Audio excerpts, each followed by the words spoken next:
kokiais atvejais NAD galėtų padėti? Iš tikrųjų, tai yra labai daug tų galimybių, bet pirmiausia, lėtinis nuovargis. Taip. Įvairiausi emocijų ir nuotaikų sutrikimai, tai yra depresija, nerimas. Kodėl? Todėl, kad daugiausiai mitochondrijų turi, tai yra tų vienetų ląstelėje, tų organelių ląstelės, kuriuose vyksta šitie energiniai procesai, kuriuose dalyvauja nadas, yra daugiausiai smegenyse ir širdyje, ir širdies raumenį.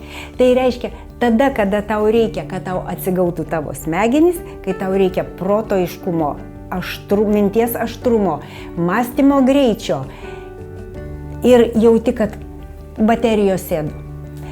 Tada gali būti naudinga po įvairiausių persirgtų sunkių ligų atsistatymui.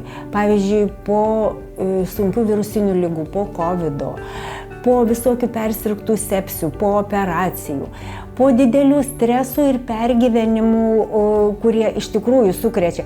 Stresas ne tai, kad mama nedavė pinigų nueiti į Akropolį, o stresas, kada yra iš tikrųjų lūžiai gyvenimo, netektys,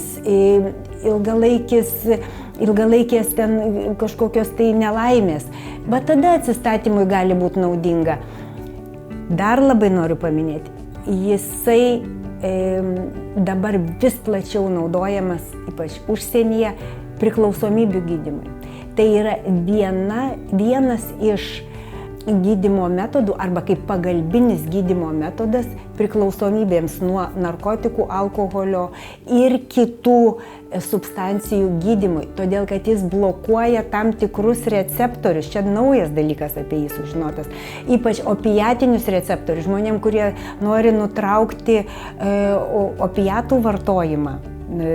Ir priklausomybės nuo alkoholio, netgi priklausomybė nuo cukraus, tai yra nutukimo gydymui naudojamas, kaip pagalbinė priemonė. Taip kad iš tikrųjų galimybių panaudoti nadą gydymo įvairiausiuose procesuose yra didžiulė, bet turi būti gydytojas, kuris gali parinkti tinkamą metodą įvedimo šito preparato, tinkamą dozę ir protokolus.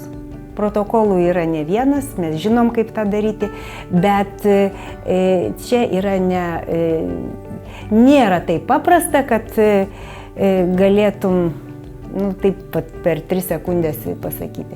Kiekvienu atveju tai yra gydytojo darbas, kaip parinkti optimalų variantą konkrečiai tam žmogui.